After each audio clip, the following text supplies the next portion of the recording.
Sweet 90s nostalgia. At a time where Nickelodeon shows like Doug and Rugrats were bringing joy to the future accountants and hedge fund managers of America, the weirdos and booger pickers were all about Ren and Stimpy. It was crass, disgusting, subversive, highly influential, and totally bizarre.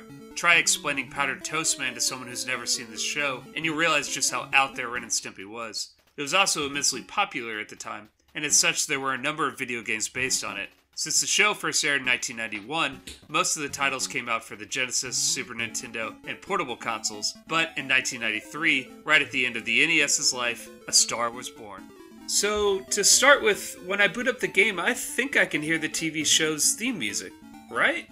I mean, the notes aren't quite there, but I'm pretty sure it's emulating that awesome rockabilly insanity of the opening credits.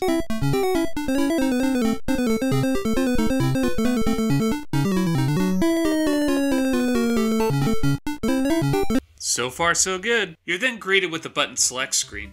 Considering the controller only has 2 buttons, this seems like an unnecessary abundance of options. Are any of those other 3 choices any better than the first one? We won't find out. The graphics are passable. That does look like an only slightly mangled version of Stimpy, which is honestly more than I was expecting, but whoa, holy shit. Ren looks like a caterpillar Nosferatu who broke out of his chrysalis too early. The first stage is Space Madness. You control Stimpy, but Ren's there too, just ambo tripping his little ass off. It seems like you'd be able to control both characters, or even use Ren to assist you, but nah, he just wanders along with you for no apparent reason. The very first screen reeks of Ren and Stimpy charm. Space Madness was an episode from the show. The first items you pick up are smelly socks, and the first enemy is a bouncing log. It's great. Sadly though, all this goodness wears off once you step into the unavoidable glass science experiment thing, which in turn takes you to the world's most dull space shooter.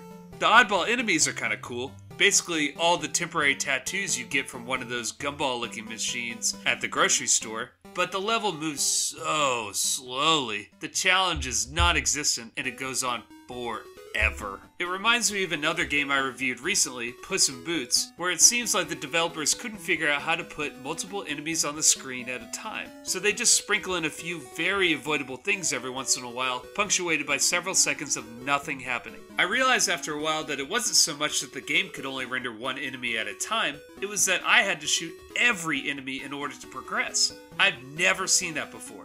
The whole time I was avoiding baseballs thinking I was progressing ahead, and I actually was playing a never-ending loop. Also, it took me a few tries to realize that the bag with the cat on it is actually health, and those bags of money are money. You could shoot them just like everything else on the screen. Why would I assume they couldn't hurt me? If anything, it seems like the turkeys would hurt less than a huge sack of cash. Mercifully, it eventually ends, and then you'll reach an elevator that you can't open and dead end. I tried everything, including this now permanently equipped remote control zapper, and nothing seems to happen. Wait, what? Oh, remember how I said Ren doesn't do shit and is totally useless? Well, you have to use a spring so he can jump over an obstacle and thus open the elevator. Fuck! So I only know that from watching a walkthrough. I went back to find Ren and he's not there. He's on the other side of the glass teleport you to a space shooter thing, which means if you want to get him, you could do the space shooter level again, but end up on the wrong side of the glass again, or you can press reset and start from the beginning. What the fuck? Turns out the intro screen, which I wasn't really paying attention to, actually told me to spring him over the teleporter. But this is the very beginning of the game. I hadn't even pressed one button yet. How would I know that's what this means the first time playing? It's a shame too, because once you get to the next level, it turns into a more traditional platformer that, while nothing special, is at least mildly non-infuriating, a word I just invented. Here you play as Ren, who has this amazingly disinterested pimp slap for a weapon. It's way worse than Stimpy's spitball attack, but it's worth it for the entertainment value. The Wild West stage is full of these enemies like tumbleweeds and floating hats. That wouldn't do anything in real life, but I guess in cartoon reality they're super deadly. They tend to follow your character while also moving around in these unpredictable patterns. It's really disorienting and annoying, especially when playing as Ren.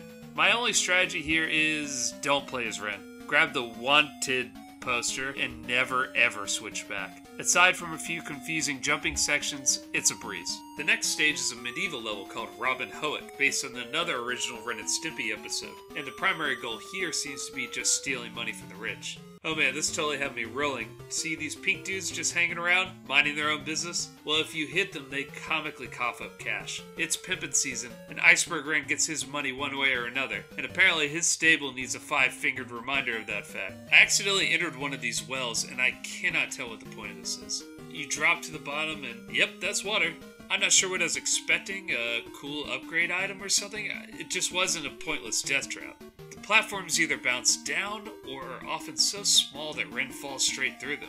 Only once in like 20 tries did I actually make it up to the top of the well again.